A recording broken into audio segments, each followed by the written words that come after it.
Buenos días, jóvenes. Vamos a comenzar hoy día educación cívica con órganos constitucionales autónomos. Hoy día nos corresponde desarrollar el tema Ministerio Público, Defensoría del Pueblo, Tribunal Constitucional y Junta Nacional de Justicia. Como ustedes podrán persuadir de lo que acabo de mencionar, son asuntos muy quemantes en la política actual por su situación de expectativa. Espero que estas instituciones se resuelvan conforme a ley y a justicia. Comenzamos entonces con el Ministerio Público. ¿Qué es el Ministerio Público? Todos ustedes han escuchado sobre esta institución. Es el organismo autónomo del Estado peruano que se encuentra integrado al sistema de administración de justicia y a la defensa de los derechos legales y constitucionales de la sociedad. Bien. Funciones del Ministerio Público. Promueve la acción judicial en defensa de la legalidad. Vela por la independencia de los órganos jurisdiccionales y la recta administración de justicia. Representa a la sociedad en los procesos judiciales. Conducen desde su inicio la investigación del delito. Además, propone la reparación civil. La reparación civil significa de que cuando una persona pierde un juicio o gana un juicio, para determinados asuntos tiene que dar un dinero. Y eso es para el Estado. Eso se llama reparación civil, o a veces es para la propia persona agraviada. Supongamos, a mí me atropella un carro, le inicio un juicio al chofer. El chofer detenido, etcétera, le da una sanción penal le da el Estado, pero a mí me da la parte económica por los daños que me ha originado. Entonces, a eso se llama reparación civil. Ejerce la acción penal de oficio o a petición de parte. Emite dictamen previo a las resoluciones judiciales en los casos que la ley contemple. El fiscal de la Nación, o sea, la máxima autoridad del Ministerio Público, se llama el fiscal de la Nación.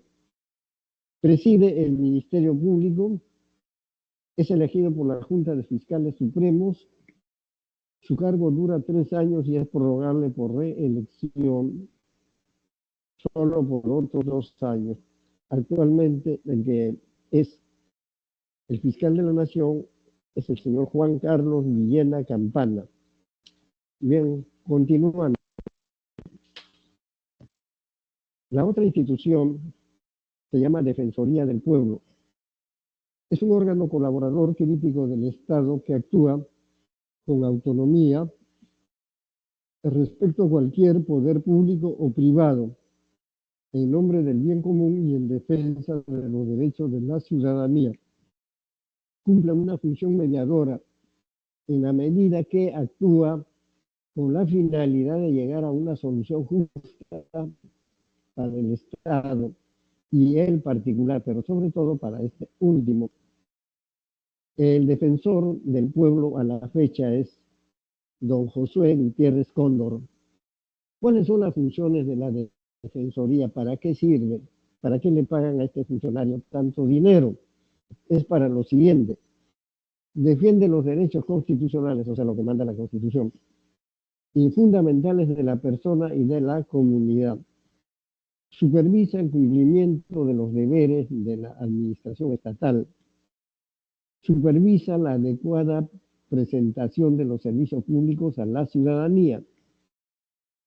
El defensor del pueblo, ¿qué hace? ¿Quién es? Es don Josué Gutiérrez Cóndor. Preside la Defensoría del Pueblo.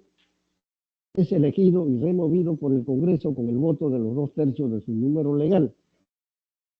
El cargo dura 5 años, goza de inmunidad y no está sujeto a mandato imperativo. No desempeña funciones de juez o fiscal ni sustituye autoridad alguna. O sea que el defensor del pueblo es aquella persona que cuando ve que todo lo que ordena la Constitución no es respetado o es transgredido o es vulnerado, entonces él sale a defender a la sociedad. Pasamos a ver el Tribunal Constitucional. El Tribunal Constitucional, jóvenes, tomen atención porque en este momento veo que se está hablando mucho en los medios de difusión. Es el órgano supremo de interpretación y control de la constitucionalidad. O sea, el que defiende la Constitución. Ellos sirven para interpretar, decir, esto significa esto, no vayas más allá de esto, no vayas demasiado. Eso es lo que limita, interpreta, modifica, etcétera, a la versión de la Constitución. Se le ha confiado la defensa del principio de supremacía constitucional, o sea que ellos son los máximos intérpretes de la Constitución. Más de ellos no hay ningún órgano que pueda hacer una interpretación de lo que significa determinado artículo de la Constitución. Es decir, como supremo intérprete de la Constitución. El Pleno, o sea, el grupo del Tribunal Constitucional, está conformado por 7 miembros elegidos por el Congreso de la República por un periodo de 5 años, gozan de inmunidad y no está sujeto a mandato imperativo. No hay reelección inmediata. Entonces son 7 miembros por 5 años. Ahora, ¿cuáles son las funciones? ¿Para qué sirve? ¿Qué debe hacer el Tribunal Constitucional? Ya que también son otros funcionarios que ganan demasiado dinero. Conoce en instancia única la acción de inconstitucionalidad. Esa acción de inconstitucionalidad, ustedes recordarán, que viene a ser una acción que manda la Constitución cuando alguien que debe cumplir la ley no lo hace, entonces se le formula un juicio que se llama acción de inconstitucionalidad, y si es autor de esa comisión, o sea, él ha cometido esa inconstitucionalidad, es sentenciado penalmente.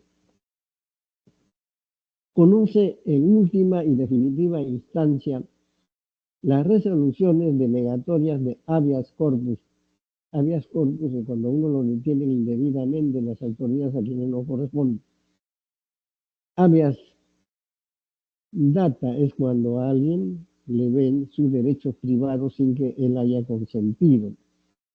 Acción de amparo es cuando a alguien, supongamos, sin juicio lo sacan de su casa, el dueño, siendo dueño de la propiedad.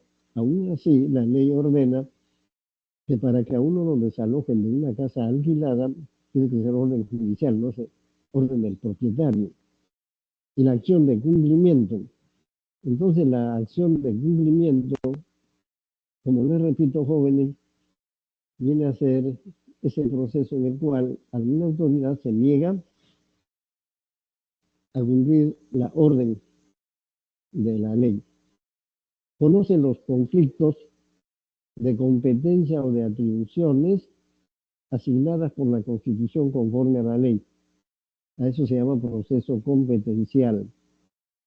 Competencias o atribuciones. El tribunal militar, ¿hasta dónde llega? El tribunal civil, ¿hasta dónde llega?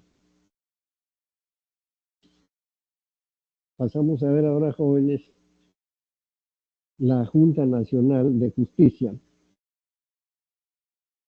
Es el órgano autónomo encargado de la selección y el nombramiento de los jueces y fiscales, salvo cuando estos provengan de elección popular.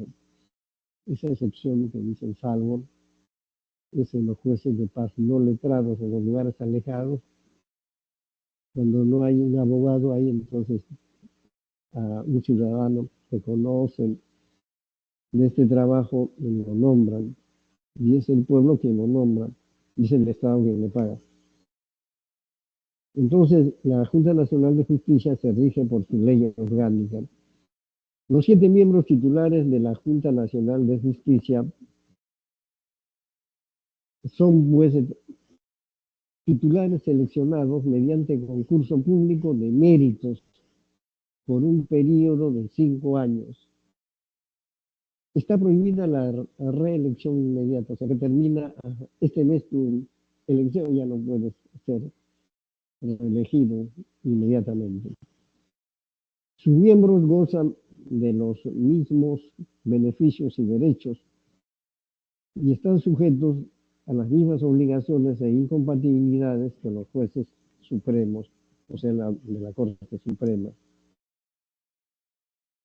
Ahora bien, jóvenes, pasamos a ver las funciones de la Junta Nacional de Justicia. En este momento, pues, si ustedes salen a la esquina en los kioscos, van a ver que la Junta Nacional de Justicia está en grandes problemas. Como todas las instituciones que estamos viendo, no hay orden. Entonces, las funciones de la Junta Nacional de Justicia, ¿qué cosa es? Nombrar previo concurso público de méritos y evaluación personal a los jueces y fiscales de todos los niveles, juez de primera instancia, los vocales superiores y los vocales supremos. Ratificar a los jueces y fiscales de todos los niveles, o sea, son nombrados por niveles cada 7 años y ahí son ratificados o destituidos conforme a la labor que han realizado. Los no ratificados o destituidos no pueden regresar al Poder Judicial ni al Ministerio Público. La Junta Nacional de Justicia también tiene como atribución aplicar sanciones de destitución a los jueces de la Corte Suprema y fiscales supremos y de oficio o a solicitud de la Corte Suprema o de la Junta de Fiscales Supremos, respectivamente, a los jueces y fiscales de todas las instancias. Después también la Junta Nacional de Justicia tiene como atribución, como función, resolver en última y definitiva instancia, o sea, lo último, lo más alto que puede haber, las impugnaciones interpuestas en los procesos disciplinarios contra los jueces y fiscales en todos los niveles. Extender a los jueces y fiscales el título oficial que los acredita, nombrar y ratificar y destituir a los jefes de la OMPE y del RENIEC. En este momento la presidenta de la Junta Nacional de Justicia es doña Imelda Julia Tumalán Pinto. Vamos a desarrollar para hacer un poco de ejercicio mental de todo lo que he dicho, a ver qué se les ha quedado a ustedes, los ejercicios sobre esta parte que hemos estado conversando. La primera pregunta dice así: el Ministerio Público trabaja por una justicia transparente, moderna y efectiva para alcanzar una sociedad pacífica e igualdad de oportunidades.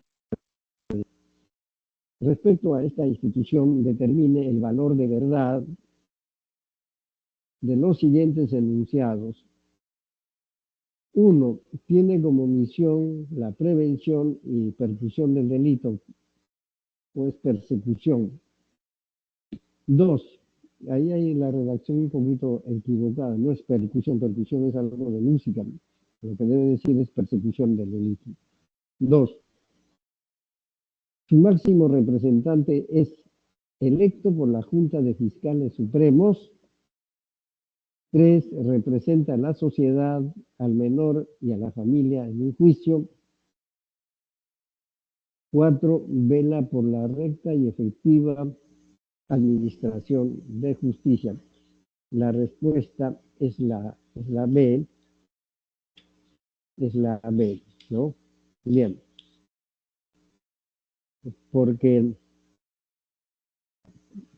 nosotros observamos que tiene como misión la prevención, luego su máximo representante es electo por la Junta de Fiscales, representa a la sociedad, ya. Ahora, Ya.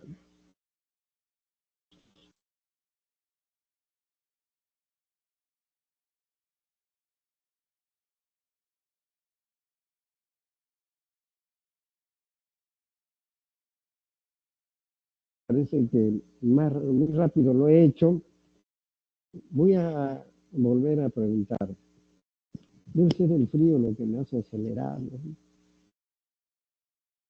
Uno, el Ministerio Público trabaja por una justicia transparente, moderna y efectiva para alcanzar una sociedad pacífica en igualdad de oportunidades respecto a esta institución determina el valor de verdad en los siguientes enunciados.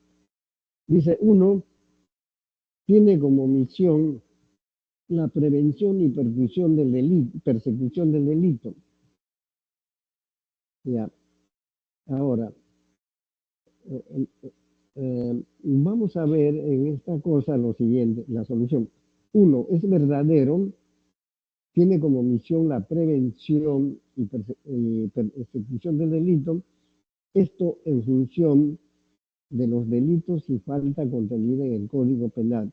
Verdadero, el fiscal de la Nación, máximo representante, es elegido por la Junta de Fiscales Supremos Titulares. 3. Verdadero, representa a la sociedad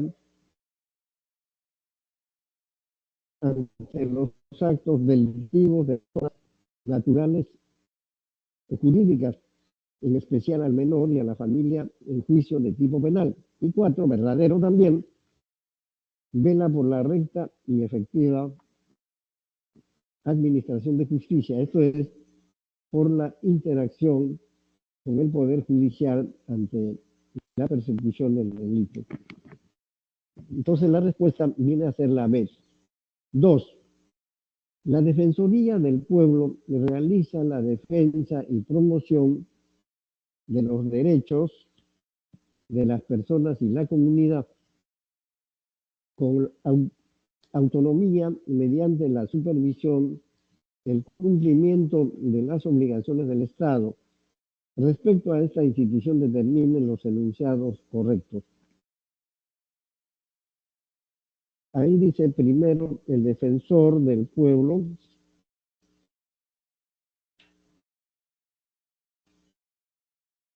Ya. La pregunta 2, ya. El defensor del pueblo es elegido por el Congreso con el voto de los 2/3 de su número legal. 2. Defiende los derechos constitucionales y fundamentales de la persona. 3. Supervisa el cumplimiento adecuado de los deberes de la administración estatal. 4. Su representante es removido del cargo por la Junta Nacional de Justicia. La respuesta viene a ser la C. ¿Por qué? Lo correcto, el defensor del pueblo es elegido por los 2/3 del número legal del Pleno del Congreso. El cargo dura 5 años y podrá ser elegido solo una vez por igual periodo. 2. Correcto. La Defensoría del Pueblo defiende los derechos estipulados en la Constitución como los derechos fundamentales. 3. Correcto. Supervisa el cumplimiento de los deberes de las instancias de las instituciones del Estado. Esto es la parte administrativa. Y 4 es incorrecto. El defensor del pueblo es removido con el voto de los 2/3. Entonces la respuesta viene a ser la C. La 3. La pregunta 3 es la siguiente. El Tribunal Constitucional es autónomo e independiente porque en el ejercicio de sus atribuciones no dependen de ningún órgano constitucional. Se encuentra sometido solo a la Constitución y a su ley orgánica, ley número 28301.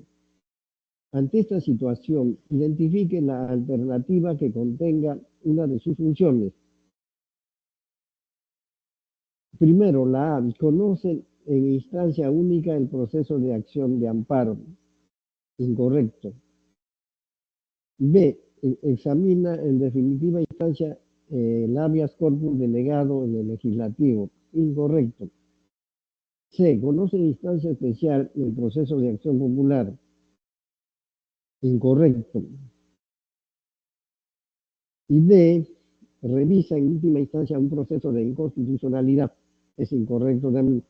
Y por último, la E es lo correcto. Dice, conoce el proceso competencial por conflicto entre entidades estatales. Es correcto porque el proceso competencial tiene la finalidad de corregir cualquier posible afectación al principio de separación de funciones del poder, entidades estatales. Entonces la respuesta es la E. Y por último,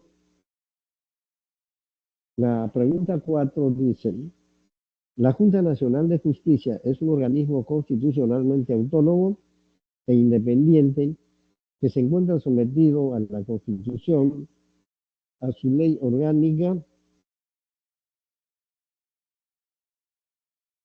y a las demás leyes sobre la materia. Con respecto a la organización y funciones que le corresponden a la Junta Nacional de Justicia, determine el valor de los siguientes enunciados.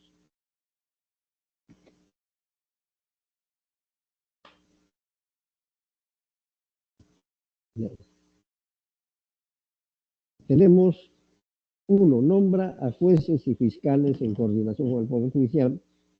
Falso. 2. Según la Constitución, puede designar y destituir al jefe de la OMPE. Verdad. 3. Sus miembros son elegidos mediante concurso por un periodo de 5 años. Verdad. Y 4. En grado excepcional puede aplicar una sanción a los congresistas. Falso. Entonces, vamos a explicar esta respuesta B de cada uno lo que hemos mencionado. 1, falso, porque la Junta Nacional de Justicia nombra previo concurso público de méritos y evaluación personal a los jueces, fiscales de todos los niveles. Eso es falso. 2, verdadero. Según el artículo número 154 de la Constitución Política del Perú, la Junta Nacional de Justicia puede nombrar, ratificar y destituir a los jefes de la OMPE y RENIEC.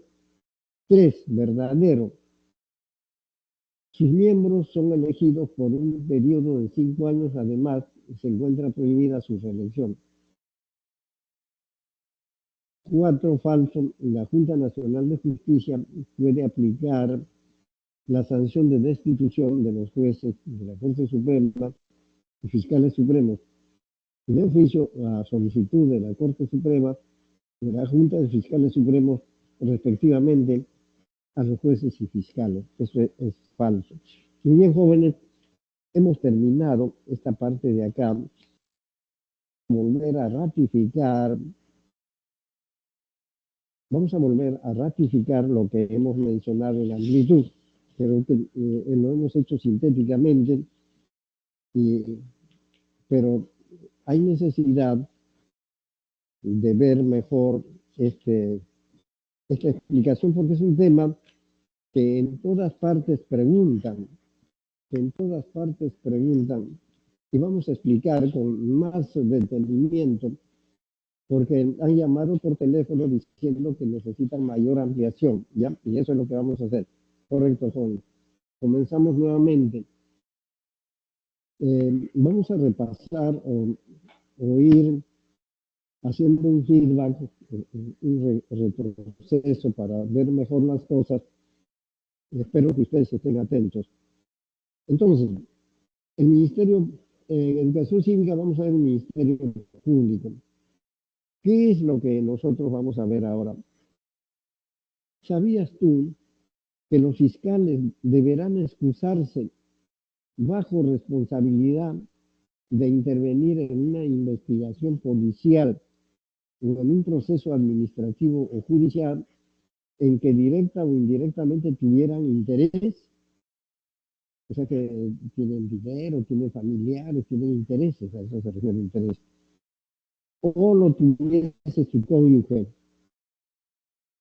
sus parientes en línea recta o dentro del cuarto grado de consanguinidad, o segundo de afinidad, o por adopción, o sus compadres o ahijados. Y no se olviden que en este momento, esto es clase de matrimonio.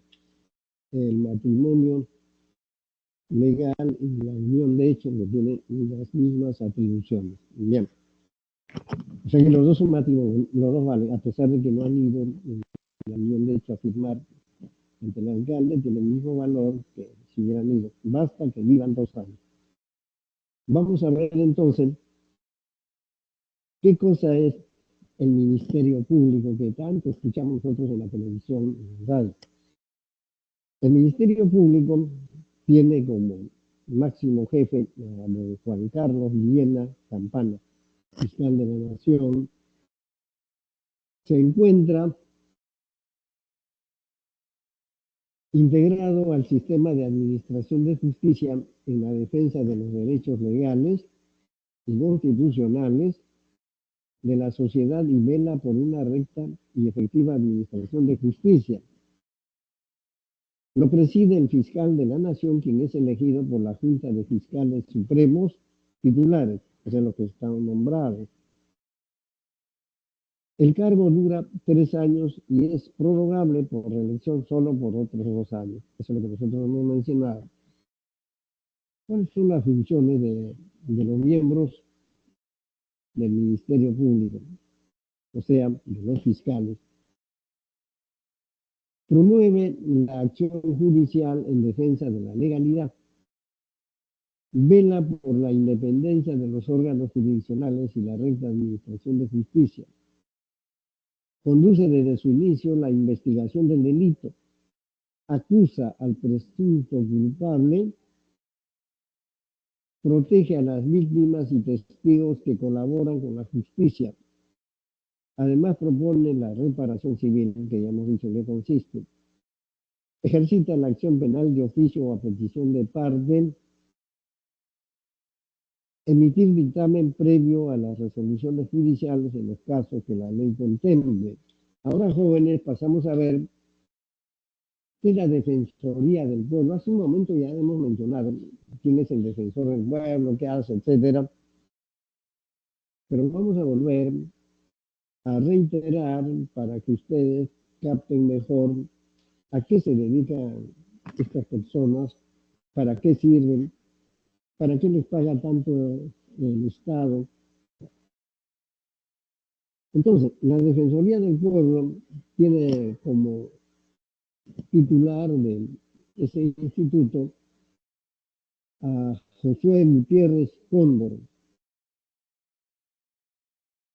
Sabes que el defensor del pueblo no desempeña funciones de juez o fiscal, ni sustituye autoridad alguna, no dicta sentencias, no impone multas ni sanciones, elabora informes con recomendaciones o exhortaciones a las autoridades, cuyo cumplimiento encuentra sustento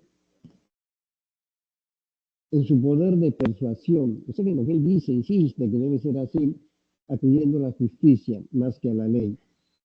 Y en la fortaleza de argumentos técnicos, éticos y jurídicos. Entonces, esta es la Defensoría del Pueblo. Ese es el funcionario que trabaja en esa institución junto con un paquete de personas que lo ayudan. ¿Qué cosa viene a hacer el Tribunal Constitucional? Ya hemos dicho qué cosa es el Tribunal Constitucional.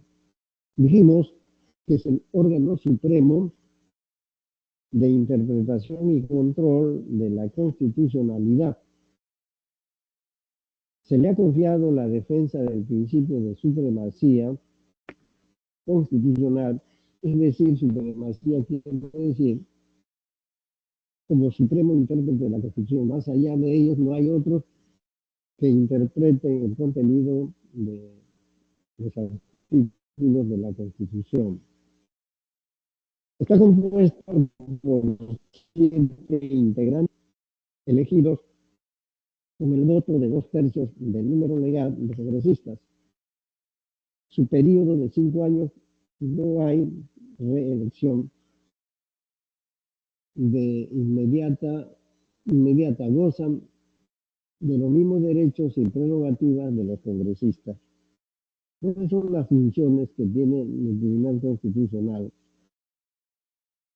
Conforme al artículo 202 de la Constitución corresponde conocer en instancia única la acción de inconstitucionalidad, conocer en última y definitiva instancia las resoluciones denegatorias de habeas corpus, amparo, habeas data y acción de cumplimiento. Miren, no vayan a confundir la acción de inconstitucionalidad con la acción de cumplimiento. La acción de inconstitucionalidad es cuando a una persona tiene un negocio y está autorizado por ley ese negocio.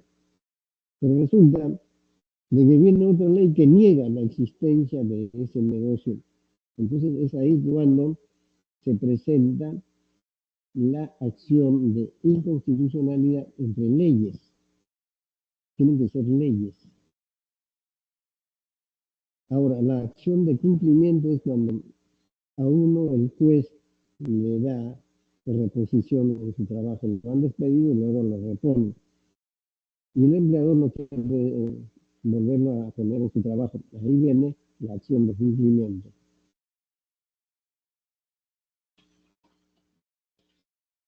Entonces, conoce el proceso competencial cuando hay conflictos de atribuciones entre los poderes o entidades del Estado. La Junta Nacional de Justicia. Hace un rato veíamos eso.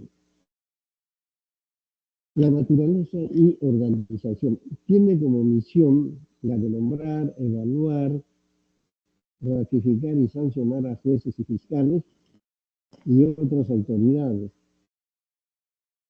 contribuyendo así con el fortalecimiento de la administración de justicia y la institucionalidad democrática. Sus miembros son 7, seleccionados mediante concurso público por una comisión presidida por el defensor del pueblo. Sus miembros son elegidos por un periodo de 5 años, se encuentra prohibida su reelección. ¿Cuáles son sus funciones? Nombrar previo concurso público de méritos y evaluación personal a los jueces y fiscales de todos los niveles. Ratificar a los jueces y fiscales de todos los niveles cada 7 años. Los no ratificados, los que no pasan el examen, no pueden reingresar al Poder Judicial y al Ministerio Público. Luego, su función también es aplicar sanción de destitución a los jueces de la Corte Suprema y fiscales supremos y de oficio a solicitud de la Corte Suprema de Justicia, la Junta de Fiscales Supremos, respectivamente, a los jueces y fiscales de todas las instancias. Resolver en última y definitiva instancia las impugnaciones interpuestas en los procesos disciplinarios seguidos contra los jueces y fiscales. O sea que cuando un juez no es ratificado, inicia su trámite de reposición con un fiscal, no es ratificado, o sea que no aprueban el examen, ellos tienen pues el derecho a seguir lo que se llama un proceso administrativo. Y en las últimas instancias es donde ven la Junta Nacional de Justicia. Nombrar, ratificar y destituir a los jefes de la OMPE y de RENIEC. Bien, jóvenes, entonces, para que ustedes puedan nuevamente refrescar la memoria, vamos a insistir en que la comisión especial que elige a los miembros de la Junta Nacional de Justicia está conformado por el defensor del pueblo, quien la preside, presidente del Poder Judicial, el fiscal de la Nación, el presidente del Tribunal Constitucional, el Contralor General de la República, un rector elegido en votación por los rectores de las universidades públicas licenciadas con más de 50 años de antigüedad, un rector elegido en votación por los rectores de las universidades privadas licenciadas con más de 150 años de antigüedad. Entonces, esa es la comisión especial que elige a los miembros de la Junta Nacional de Justicia, que está conformada por lo que acabo de mencionar. Estamos haciendo la pregunta del caso.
Entonces,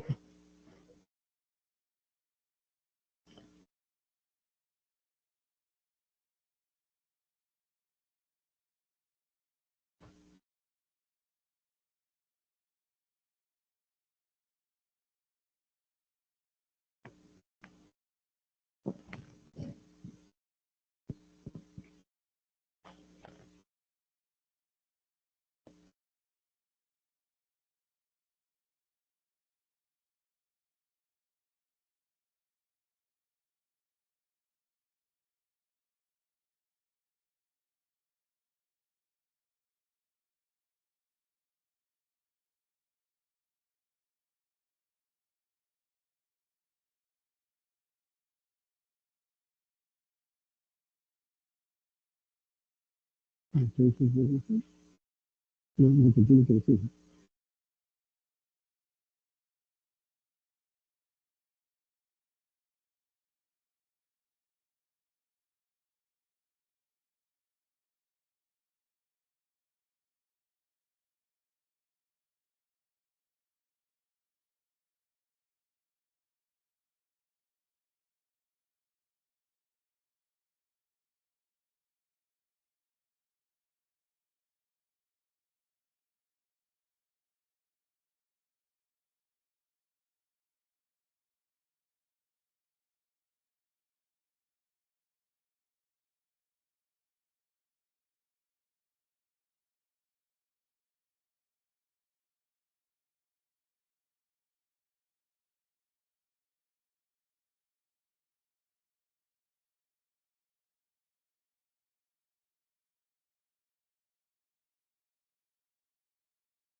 Ya, muy bien.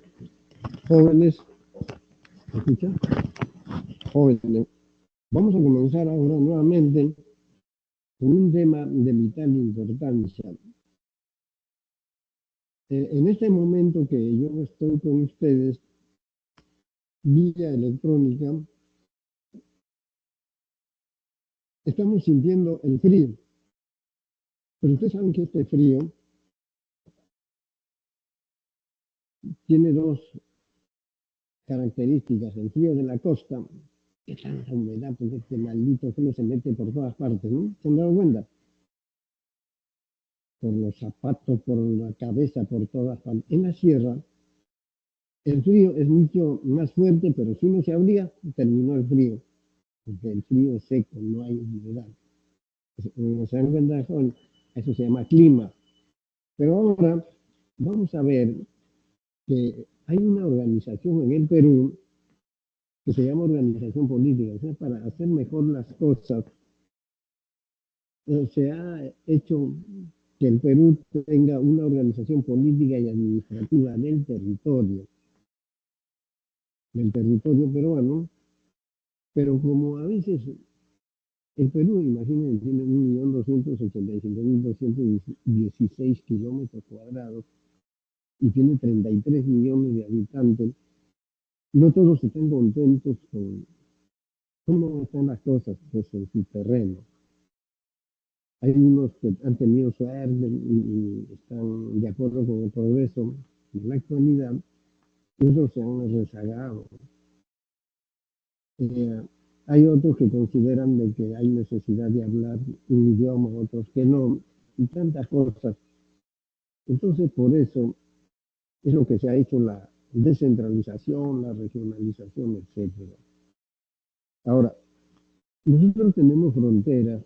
El Perú, en el año 1810, no se olviden estos jóvenes, tenía 3.100.000 kilómetros cuadrados.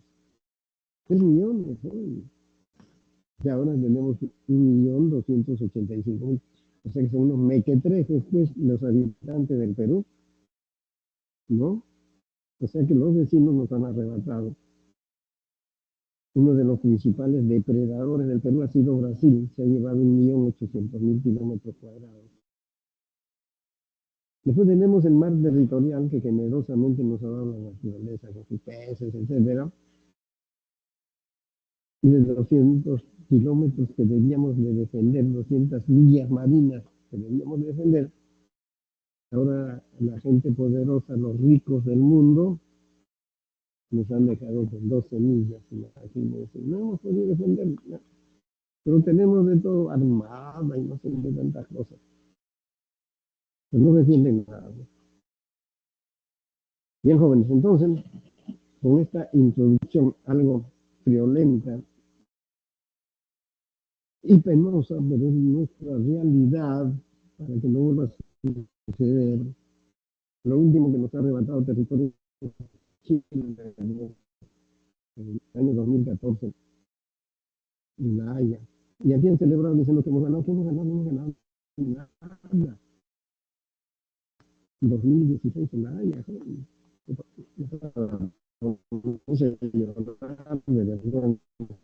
Bien, organización política y administrativa del territorio peruano.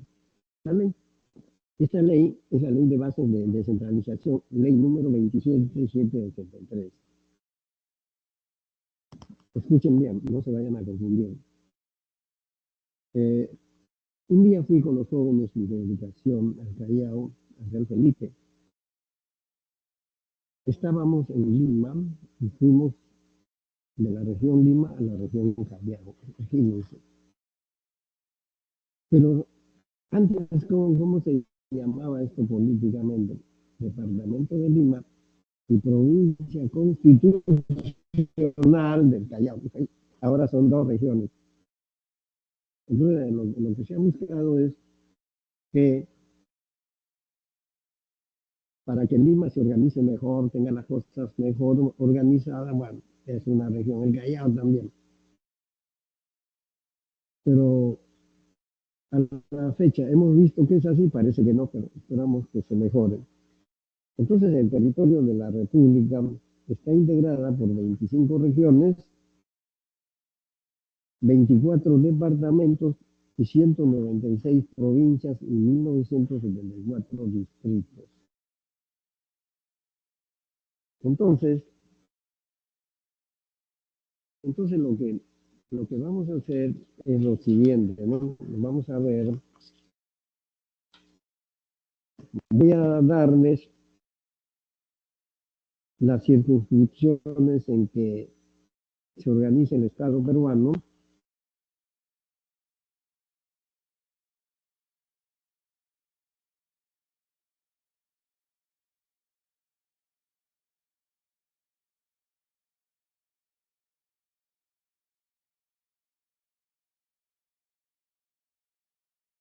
Entonces, las circunscripciones en que se constituye y organiza el Estado peruano es en lo nacional, en lo regional y en lo local. Que por aquí también con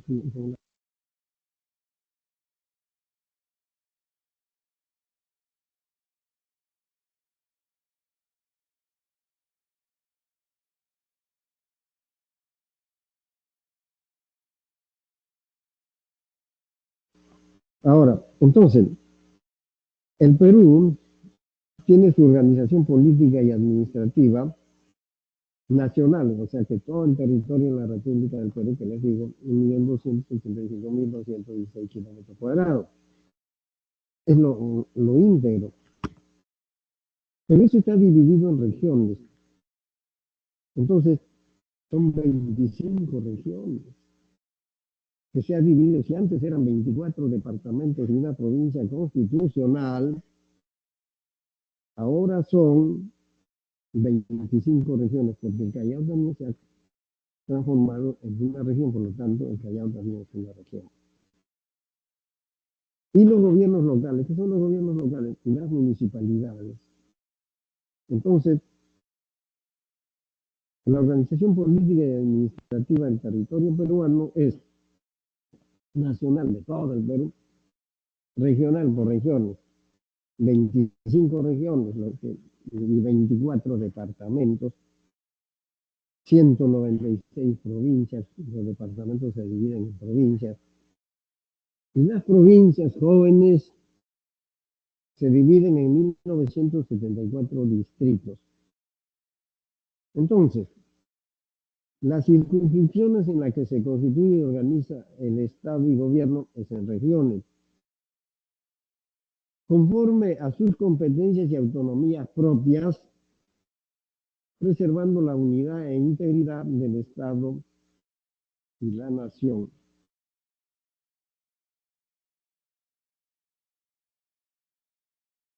¿Para qué se ha hecho la descentralización? ¿Qué sirve la descentralización?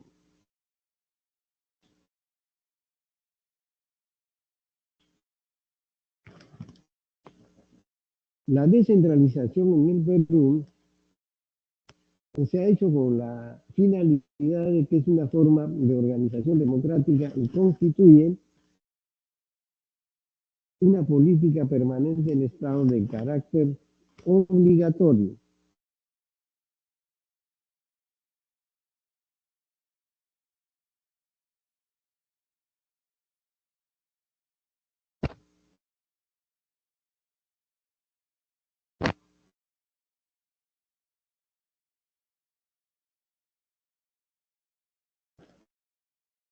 Una secretaria, eso se dedica, trata de localizar las cosas. Entonces, la descentralización es ese claro anhelo que tiene el Perú de que las cosas se hagan bien, que el Callao se beneficie como Lima, que Arequipa se beneficie como Cusco, pero que no haya rezago, de que haya una distribución de las riquezas y de las oportunidades para todos, que todos tengan buena educación, buen transporte, etcétera, etcétera. Para eso se ha hecho la descentralización. Entonces, la finalidad de la descentralización es el desarrollo integral, armónico y sostenible del país, mediante la separación de competencias y funciones y el equilibrio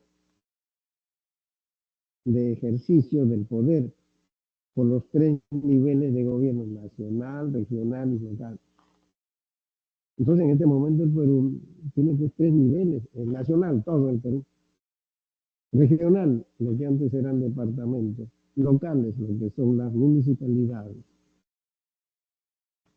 Entonces, el Perú ha adoptado la descentralización desde el año 2002 para superar el centralismo político, económico y administrativo. ¿Qué cosa es el centralismo, joven? Todos antes de la descentralización, de la regionalización, tenían mucha incomodidad de ver cómo el Perú era macrocéfalo, o sea, que tenía una cabeza gigantesca, que era Lima. Y decían de que en Lima estaban todos los adelantos, todas las ventajas, las oportunidades de trabajo, hasta las mejores universidades como San Marcos. Entonces, dijeron, no, pues no puede ser. Si nosotros trabajamos por el Perú, todos debemos también participar de la riqueza del Perú. Entonces, lo que hay que hacer es que lo que tiene Lima debemos tener todos. Ya no debe llegar a Lima todas las ventajas. O sea que si hay ventajas científicas, debe ser para todos. Si hay ventajas económicas, educativas, debe ser para todos. Entonces ya no debe haber una centralización, ni para nombrar a los profesores, a los profesionales, etcétera. Entonces, para estos jóvenes es que mediante la separación de competencias y funciones y el equilibrado ejercicio del poder por los tres niveles de gobierno: nacional, regional y local, en beneficio de la población. Entonces, tenemos pues que eso es la descentralización. ¿Cuáles son los objetivos de la descentralización? Lo que se persigue con la descentralización es esto. Por ejemplo,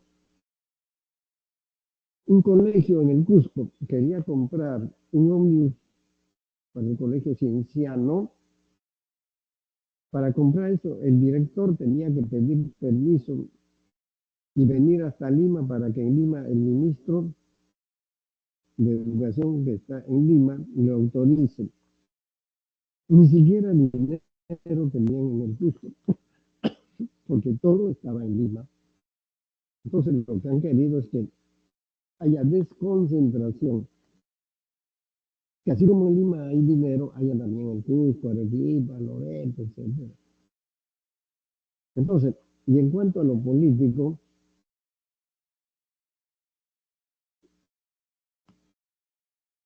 unidad y eficiencia del Estado, participación y fiscalización de los ciudadanos en la gestión de los asuntos públicos. En lo económico, desarrollo económico autosostenido de las regiones y localidades, redistribución equitativa de los recursos, promoción y la inversión. Eso es en lo económico. Claro, pues joven, no era posible que en Lima haya tanto dinero y por decir, en Madre de Dios no haya nada de dinero, siendo Madre de Dios un departamento, una región 5 veces más grande que Lima, pero más atrasado 100 veces. Entonces, los administrativos, la descentralización administrativa, se perseguía modernización y eficiencia de la administración que aseguren buenos servicios públicos. asignación de competencia para evitar la duplicidad de funciones y recursos sociales. Los objetivos de la descentralización social vienen a ser la educación y capacitación de la población, la participación ciudadana, la promoción del desarrollo humano y la mejora de las condiciones de vida, las ambientales vienen a ser el ordenamiento territorial y del entorno ambiental, gestión sostenible de los recursos naturales, mejoramiento de la calidad ambiental. Eso es el... Ahora, ¿qué vienen a hacer las regiones? A ver, que todo el mundo habla, de que lo que pasa, jóvenes, el Perú, tenemos que admitir que es un país atrasado, un país bananero de cuarta generación, etcétera. Aquí utilizan mucha tecnología y no saben fabricar esa tecnología, porque son simplemente comerciantes, venden la tecnología, pero no saben hacerlo. Entonces también tenemos que las regiones se hicieron con la finalidad de que todos se beneficiaran paralelamente. Al comienzo, la gran regionalización lo hizo San Marcos.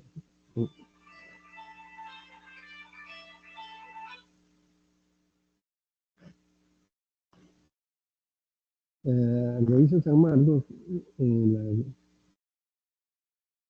con el maestro Javier Pulgar Vidal y propusieron en la Constitución que eran 12 regiones, o sea que ya no eran 24 regiones, sino eran 12 regiones. O sea que se redujeron así en la región Chanca, Ayacucho, Apurímac, Huancavelica, Ica, formaban la región Chanca. ¿Y por qué era una región? Porque es un territorio en que todo el mundo se conoce, hablan el mismo quechua, tienen las mismas costumbres, la misma tradición. Y así, la región de los quechuas en el Cusco, con otros departamentos, se redujo a 12, técnicamente bien histórico. Pero después vino el gobierno del joven Toledo, y Toledo de 12 regiones que tenía el Perú, lo regresó nuevamente a las 25 que tiene.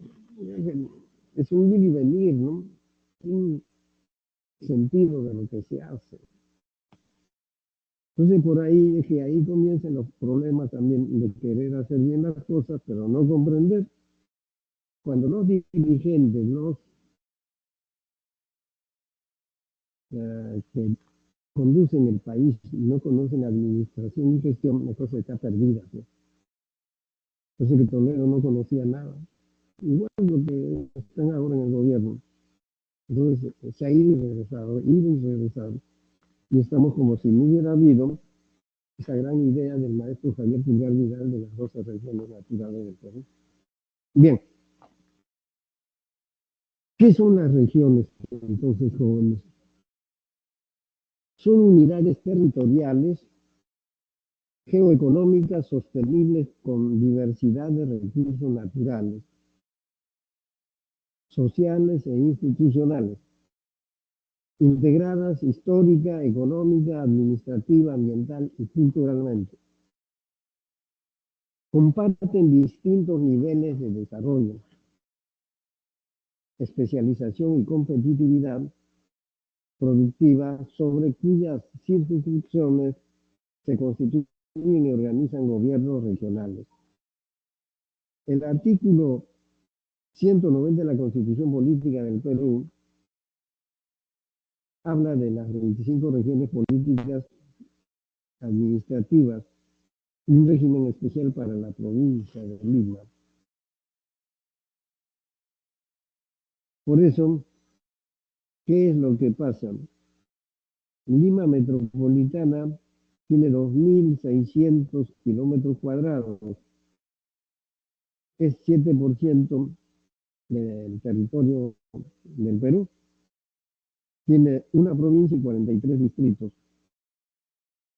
El gobierno regional de Lima tiene 32.000, tiene 9 provincias, o sea que una cosa es Lima metropolitana distinta al gobierno regional. O sea, ¿qué se ha hecho en lugar de mejorar las cosas? O sea, es un problema porque Lima ahora se ha dividido en dos partes: Lima metropolitana, que sigue siendo la cabeza, la macro cabeza, y los gobiernos regionales, o sea, las provincias, la gente atrasada, pobre, que ya, Guarochirí, eso es Lima. Y el gobierno regional del Callao,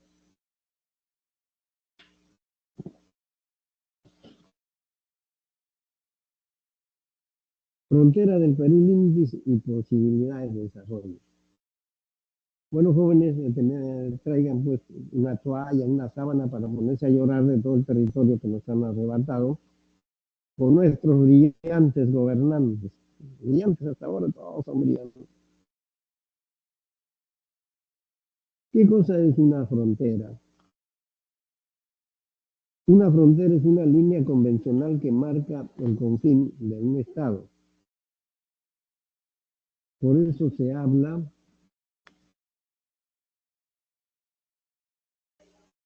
de convención. Los diferentes países acuerdan hasta dónde llegan sus respectivos límites. Al pasar dicho límite, la frontera se ingresa en el territorio del país vecino. Nosotros tenemos ahí, ustedes observen, en su separata, cómo se ha ido cercenando nuestro territorio. En 1851, Brasil nos arrebató un territorio cerca de 800.000 con el Tratado de Herrera de Aponte. En 1909, 1.200.000 Brasil también. El año 1909, Velar de Río Branco, 1.000.000. Es decir, es una tragedia. El Perú es para ponerse a llorar. Unos gobernantes que han debido ser enterrados vivos. En 1929, nos arrebatan Arica y Tarapacá mediante ley los del sur. De acuerdo al protocolo de Río de Janeiro, Ecuador se lleva la mitad de nuestro territorio. Después de haber ganado la guerra, estuvimos en la provincia del Oro, 1841, pero vino Estados Unidos y me dijo, no salgan de acá. Este de Ecuador nos sacó, habiendo ganado la guerra. Entonces, esa es nuestra tragedia de la frontera, jóvenes. Para ponerse a llorar, ¿no?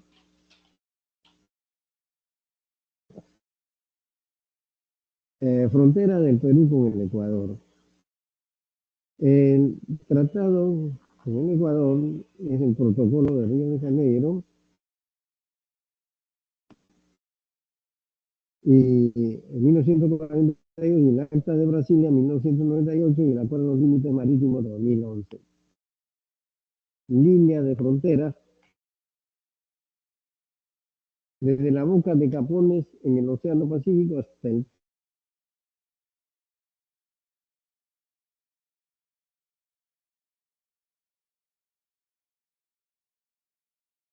129. Destaca el río Sarmía, Tumbes y la Cordillera del Cóndor, frontera marítima paralelo de la boca de Capones. Por este acuerdo de los límites del 2011, alegremente perdimos también estas varias islas con el Ecuador. Nosotros somos campeones regalando nuestro territorio. Ahí nomás ganamos nosotros regalando. Pero ni una guerra hemos ganado. Frontera Perú-Colombia. El Tratado Salomón Lozano 1922. Con Colombia tenemos una longitud de 1.500 kilómetros de frontera. Destaca el río Putumayo y el río Amazonas. En virtud de este tratado le dimos acceso a los colombianos al Amazonas. Ellos no tenían entrada al Amazonas, pero lo regalamos, pues, el triángulo amazónico, a pesar de que los peruanos que estaban ahí lloraban.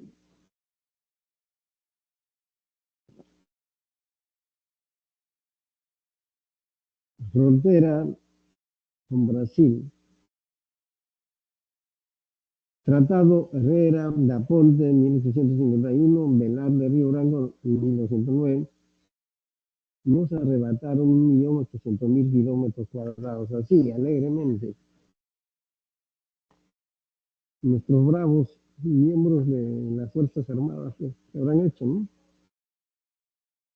Esperemos que destacan los ríos Yavarí, Purús y Acre.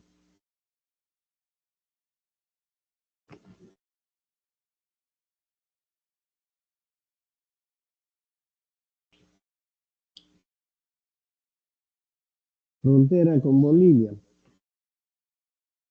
Ahora últimamente tenemos un problema, un reclamo de las islas Santa Rosa en el lago Titicaca por los bolivianos, que seguramente que nos lo ganan, nosotros somos campeones perdiendo. La línea de frontera desde la boca del río Yaberija en el Acre hasta el hito 180 de la meseta de Ancomarca. Nuestra frontera con Bolivia es de 1.047 kilómetros. Destacan los ríos Jet, Chuches y Desaguadero.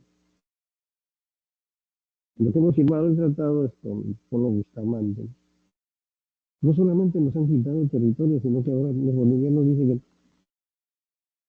toda la música que nosotros tenemos de ellos es de ellos, que ningún guay no es de nosotros. Imagínense, nacen de nosotros y ahora son nuestros papás.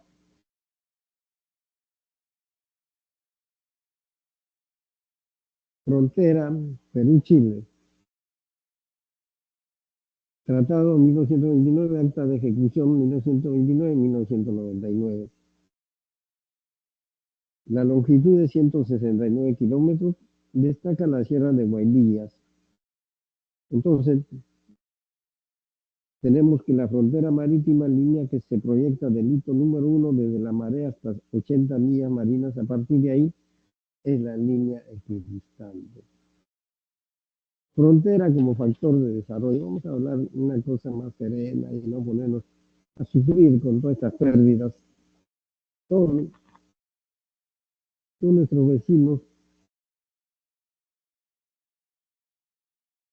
han engordado con nuestra sangre y nuestra carne. ¿No?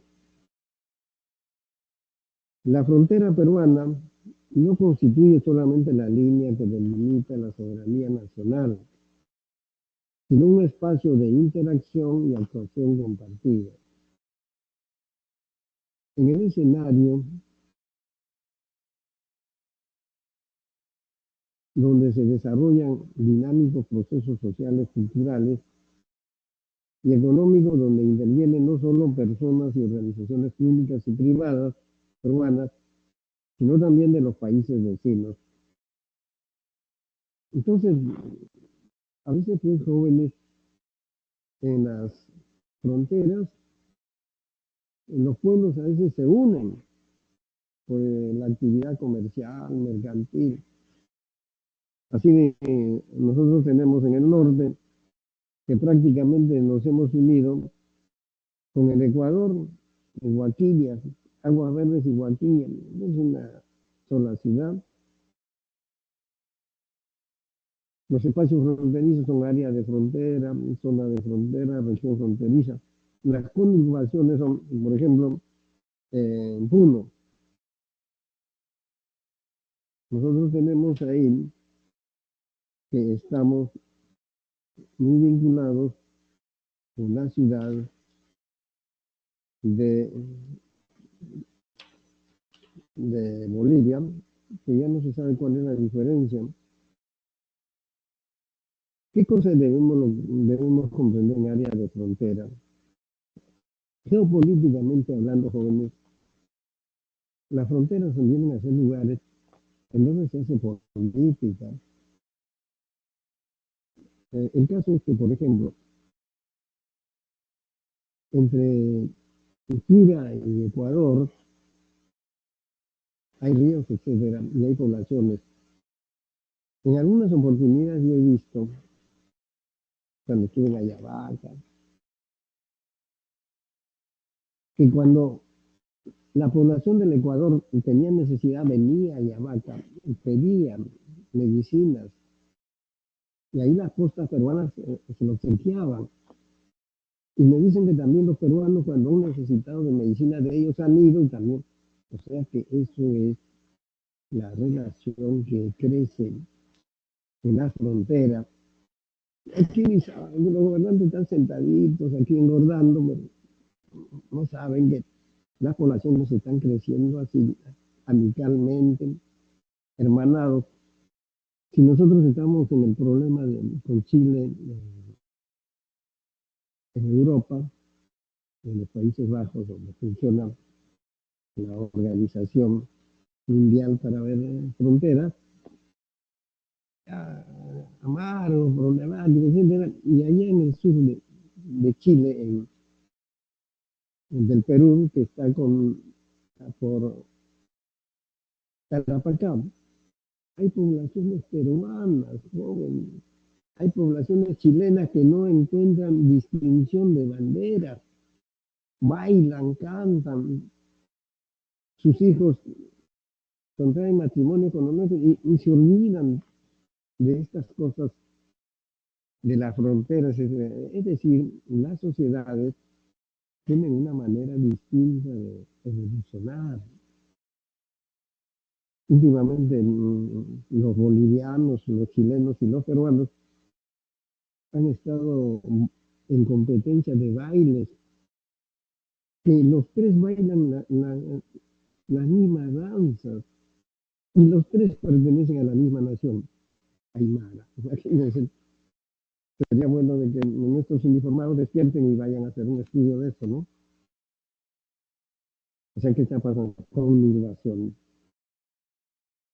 Nadie puede ir a decir, hasta acá llega el Perú, hasta acá Bolivia, hasta acá Chile, no, no, porque las fronteras han sido ampliadas por el cariño que se tienen los pueblos, las etnias. Entonces, las áreas de frontera, características, funcionamiento de los pasos de frontera, servicios vinculados a ellos como el control y registro de tráfico, la infraestructura, los servicios complementarios, cambio de moneda, telecomunicaciones, guarnición militar, puesto de vigilancia.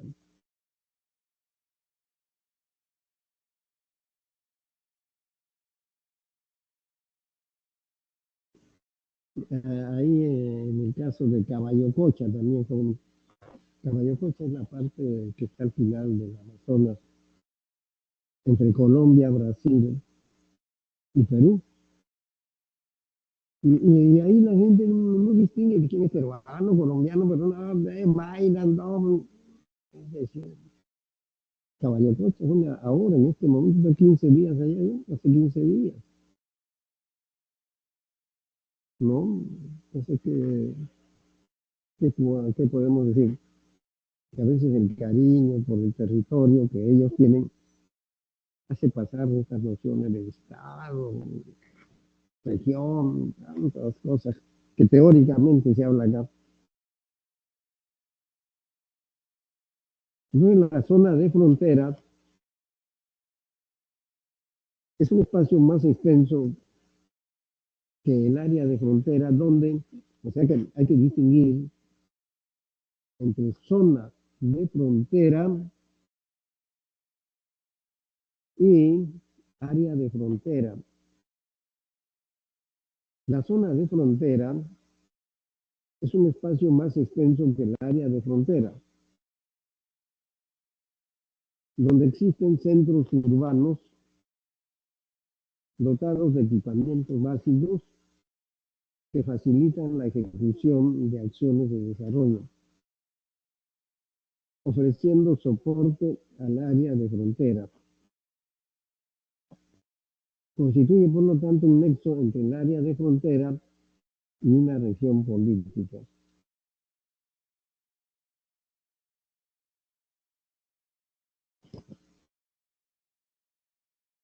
En la zona de frontera, imagínense, hay 29 provincias. El 11% de nuestra población peruana se encuentra aquí, en la zona de frontera, y un 44% del territorio peruano se encuentra en la zona de frontera.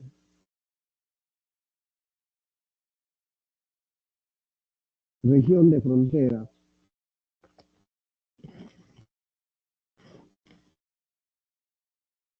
En el ámbito subnacional de programación y gestión del desarrollo coincide con los límites de las unidades político-administrativas mayores.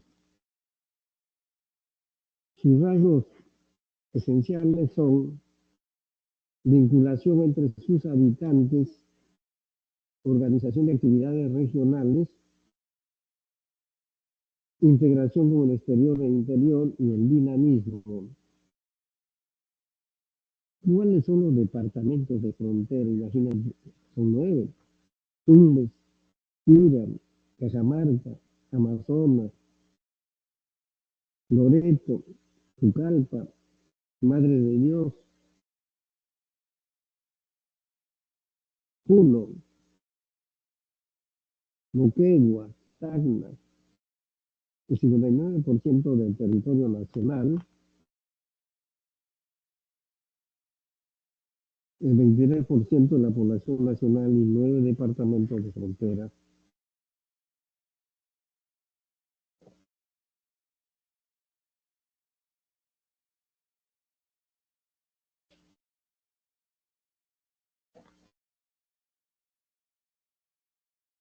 Desarrollo e integración fronteriza. Desarrollo fronterizo. ¿Qué cosa es el desarrollo fronterizo? En la frontera se desarrolla, es el proceso necesario e impostergable de incorporación de las fronteras al patrimonio activo del país mediante iniciativas nacionales llevadas a cabo por entidades públicas y privadas orientadas a objetos y estrategias integrales de desarrollo de una manera sostenida. Integración fronteriza. ¿Qué cosa es? Miren, desarrollo fronterizo es el proceso necesario e impostergable de incorporación de las fronteras al patrimonio, mientras que la integración fronteriza, escuchen bien jóvenes el examen de admisión, es el proceso orgánico acordado por dos estados o sus espacios fronterizos colindantes, cuyo objeto es promover el desarrollo sobre la base del aprovechamiento complementario de sus potencialidades, recursos, costos y beneficios compartidos. La integración fronteriza no es posible sin el desarrollo fronterizo.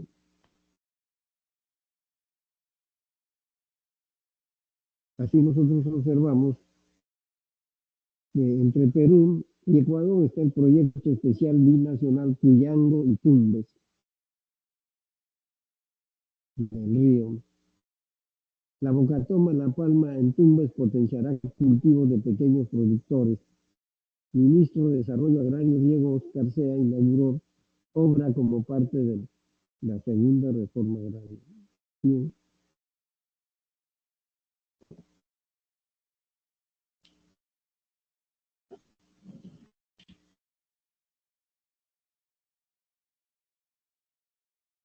El mar territorial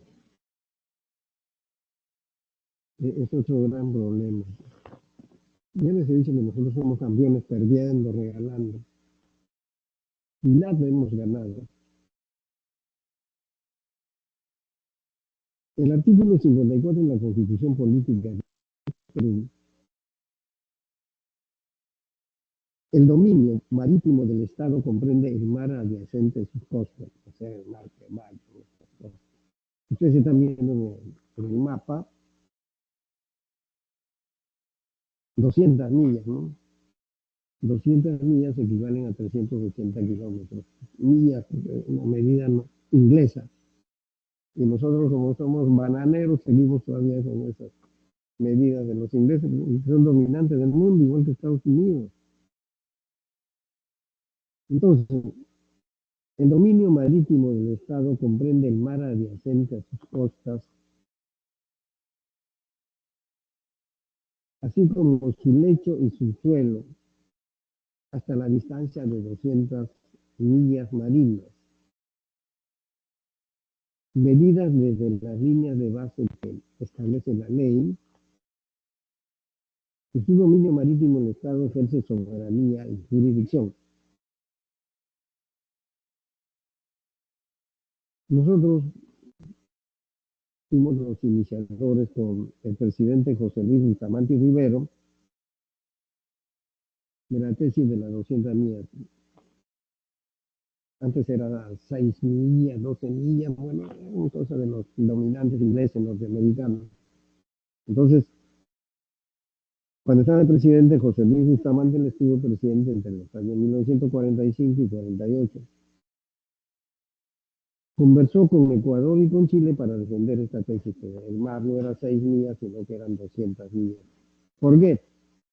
Porque ahí estaban todos los recursos naturales de los tres países.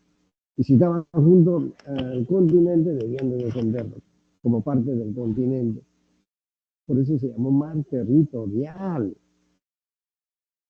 O sea que el mar formaba parte del territorio peruano, formaba parte, ella no forma parte solamente de las nubes.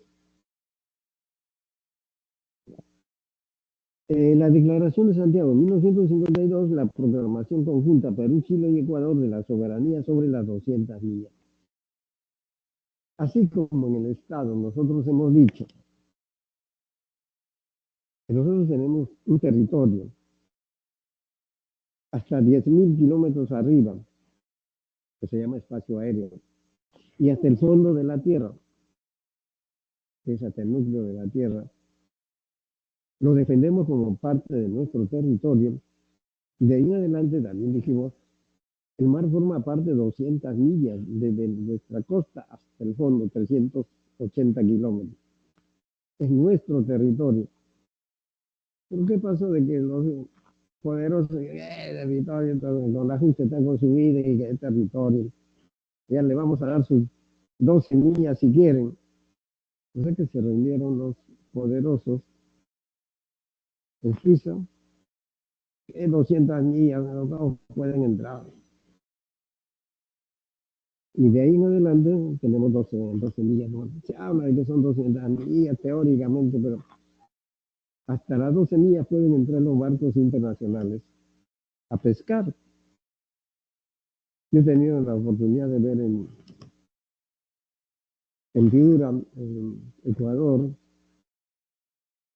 cómo los pescadores lloran al ver que las grandes embarcaciones de los noruegos, de los japoneses, de los ingleses, llegan ahí, se llevan toda nuestra riqueza, meten sus dragas ahí al mar, se llevan todo. Entonces le dejan sin nada de pesca, hasta el brillo de esas hierbas marinas son arrastradas. Es que ya no es territorio nuestro con las 200 millas, solamente hasta las 12 millas. Es lo que han decretado los países ricos en Suiza. Nosotros defendemos solamente. Entonces, le llaman Mar de Grau, las aguas interiores y las aguas territoriales.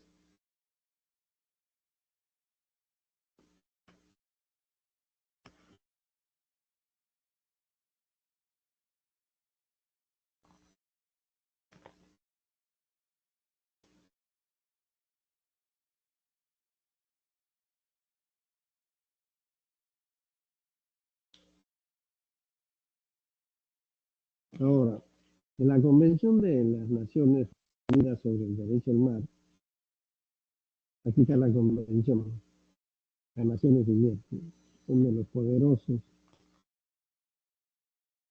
Fue aprobada en 1982 y entró en vigor en 1994. Ha sido firmada hasta la fecha por 168 países. Es un tratado multilateral que establece un exhaustivo régimen de ley y orden en los océanos y mares del mundo, emanando reglas que rigen todos los usos posibles de los océanos y sus recursos. ¿Por qué 200 millas y de una patada nos botaron nosotros a 12 millas? agrupa en un solo instrumento las reglas tradicionales para los usos de los océanos y al mismo tiempo introduce nuevos conceptos. De acuerdo a la conveniencia de los ricos, pues, siempre en un barco grande me llevo más que el que tiene una chalana, o sea, esas canoas. Solamente le cambio de nombre. Entonces, el Perú y Convemar es esa reunión de los adinerados del mundo, los poderosos, que redujeron nuestro mar territorial de 200 millas a 12 y alegres. Entonces, la Convemar señala que todo Estado tiene derecho a establecer el ancho de su mar territorial hasta un límite que no exceda de 12 millas. O sea que ellos ya nos han dicho, ya, oye, compadre, tú tienes hasta las 12 millas, lo que te dé la gana, hasta las 12 millas, pero más allá ni te metas. Miren, así, valiente, ¿no? Prepotentes. El ancho de su mar hasta un límite que no sea de 12 millas marinas, medidas a partir de la línea de base determinada de conformidad con la convención. El Convemar establece que cada país puede tener una zona económica exclusiva de 188. 188 quiere decir que yo puedo llegar a las 200 millas, pero sí puedo pescar. Si no puedo pescar, no es tu mar, pues es tuyo. Mientras tanto, le puedas defender con tus embarcaciones. Si tú tienes chalanas, tú tienes canoas, te vas a defender. Eso es lo que ha querido decir Convemar. Entonces, en lo que tendría derecho a explorar, es no sé que nosotros podemos ir a sacar peces, todo lo que queramos hasta ahí. Como en cualquier otra embarcación de otras banderas.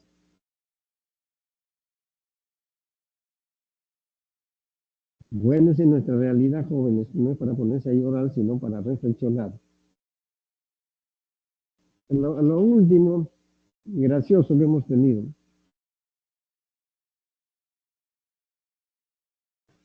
La delimitación marítima entre Perú y Chile, que se realizó en la Corte Internacional de Justicia de La Haya en 2014, lo que hace un momento ya mencionaba.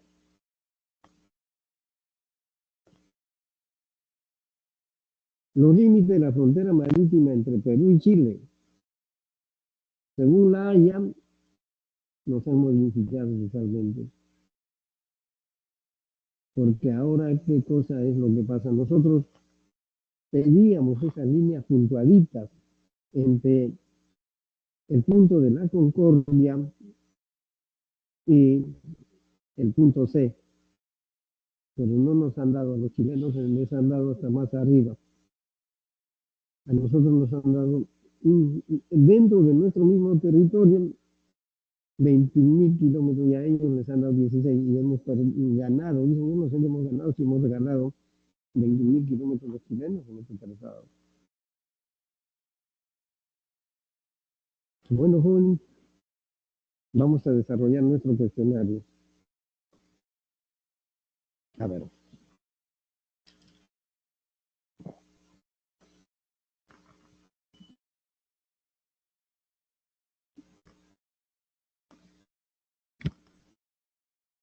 Ya.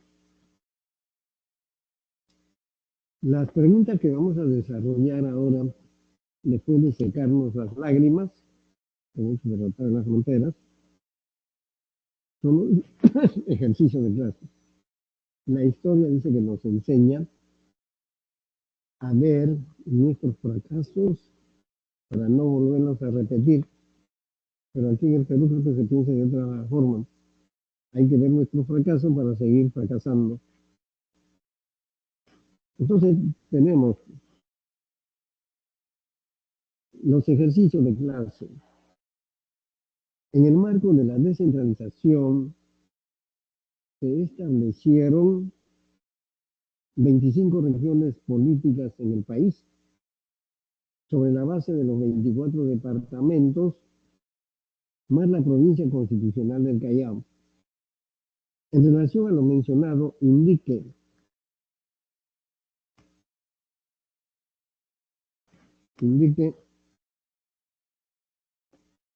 los enunciados correctos. Entonces, tenemos la solución. Lo correcto viene a ser, siendo la respuesta la E, Bien. La uno es correcto, son unidades territoriales geoeconómicas sostenibles con diversidad de recursos. Correcto. Las regiones políticas son unidades territoriales geoeconómicas sostenibles con diversidad de recursos naturales, sociales e institucionales.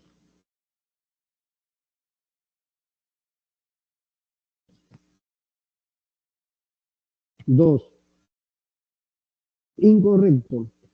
Entre las funciones de los gobiernos regionales no se encuentra la fiscalización a los ministros, solo se dedican a funciones en sus respectivas regiones.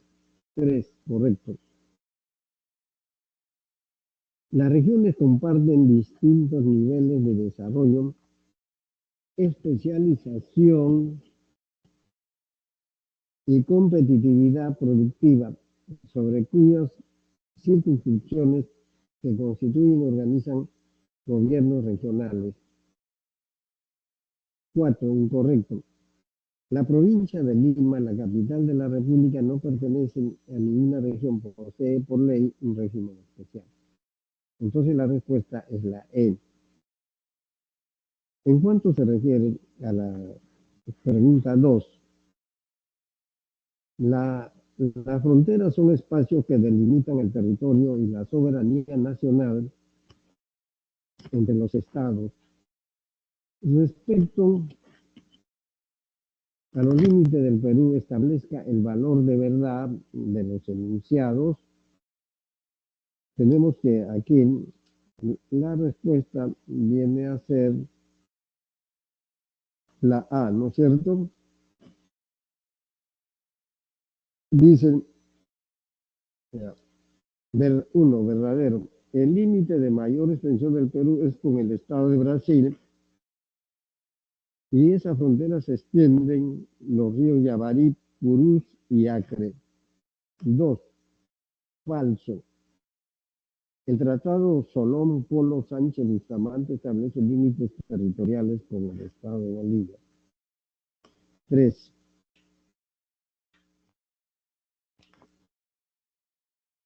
Loreto, es verdadero la 3 porque Loreto es el único departamento que limita con los estados de Ecuador, Colombia y Brasil.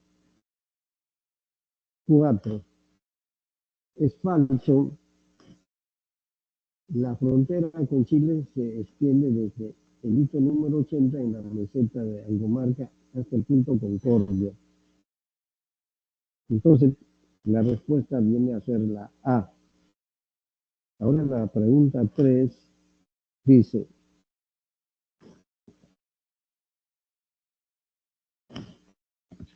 la ley marco para el desarrollo e integración fronteriza define los espacios de la frontera, establece los mecanismos de formulación, coordinación, ejecución y seguimiento de la política nacional de desarrollo e integración fronterizo. En relación a lo último, señale el enunciado correcto. La D, ¿por qué? Porque la integración fronteriza contribuye a la sostenibilidad del desarrollo de los espacios de frontera y es un proceso orgánico convenido por dos o más estados.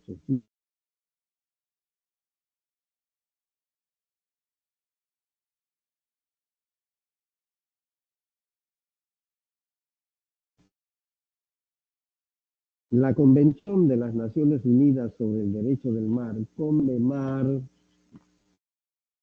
es el instrumento del derecho internacional que establece el marco para todos los aspectos de soberanía, jurisdicción, utilización y derechos y obligaciones de los estados en relación con los océanos.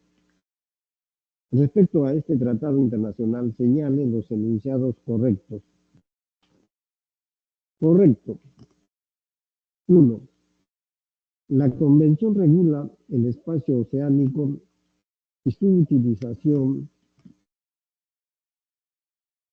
en todos los aspectos: navegación, sobrevuelo, exploración y explotación de los recursos conservación y contaminación, pesca y tráfico marítimo. 2. Incorrecto.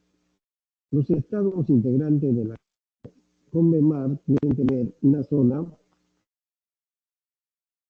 económica exclusiva de 188 millas marinas, donde realizarán actividades de explotación de sus recursos. 3. Incorrecto. Con respecto a las fronteras marítimas, la CONVEMAR establece que cuando dos estados tengan costas adyacentes, la frontera será una línea media cuyos puntos serán equidistantes. Y 4. Correcto. La CONVEMAR establece que cada país debe tener una zona económica exclusiva de 188 millas marinas de ancho como máximo, en la que tendría de explotar, conservar y administrar los recursos naturales. Entonces la respuesta viene a ser la B.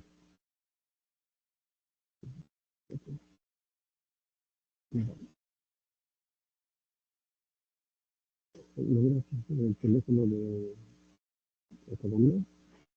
¿Dónde?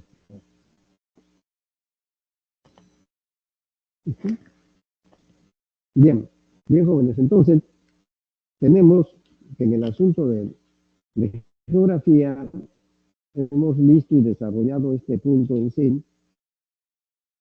Vamos a hacer la ratificación correspondiente a la revisión de la pregunta.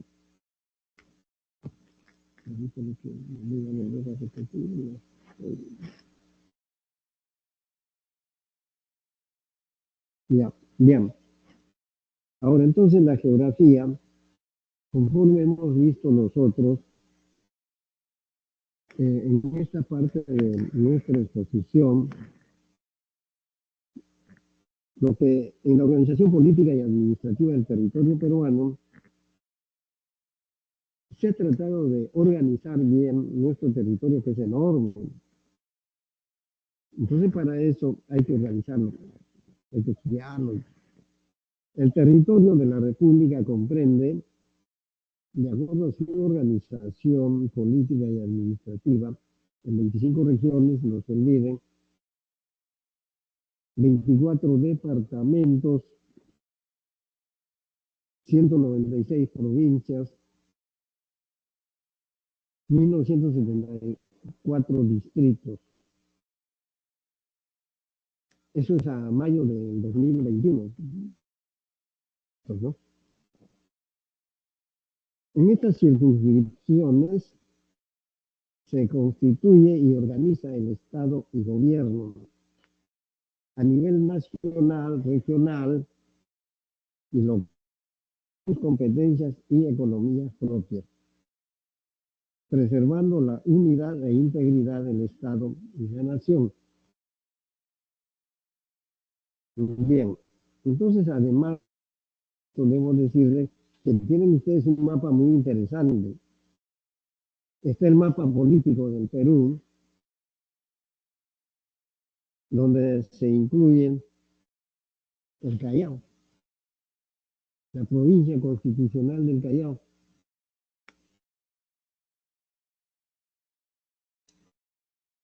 Ahí ustedes pueden ver todos los departamentos de la costa: Tacna, Moquegua, Arequipa, Ica, Lima, Ancash, La Libertad, Lambayeque, Piura y Tumbes. Y mientras que las regiones que están ubicadas al otro lado del Océano Pacífico, que colindan con el Mar Verde, vienen a ser Loreto, Pucallpa, Madre de Dios, parte de Puno, y en el meollo mismo, en el corazón de los Andes, se encuentran departamentos como Puno, Cusco, Apurímac, Ayacucho, Huancavelica, Junín, Pasco, Huánuco, parte de San Martín, parte de Amazonas y parte de Cajamarca.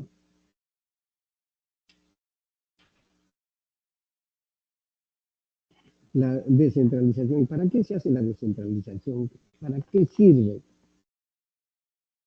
La descentralización, conforme a la Constitución del Perú, establece que la descentralización constituye una política permanente del Estado de carácter obligatorio, o sea que hay que cumplirlo, que tiene como objetivo fundamental el desarrollo integral, armónico y sostenible del país, mediante la separación de competencias y funciones, así como mantener el equilibrio del poder en los tres niveles de gobierno, el nacional, regional y local, en beneficio de la población.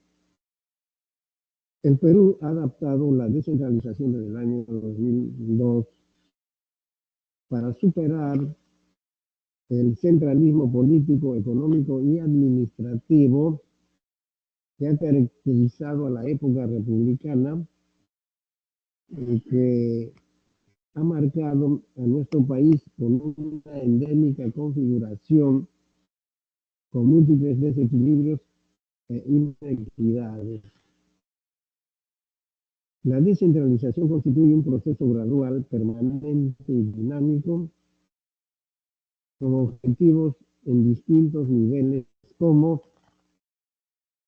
político, unidad y eficiencia del Estado mediante la distribución ordenada de las competencias públicas y la adecuada relación entre los distintos niveles de gobierno y la administración estatal,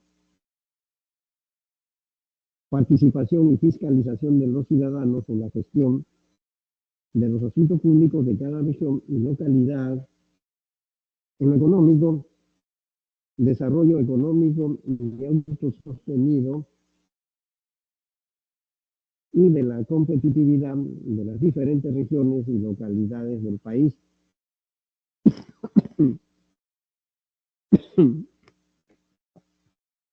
La redistribución equitativa de los recursos del Estado administrativo, la modernización y eficiencia de los procesos y sistemas de administración,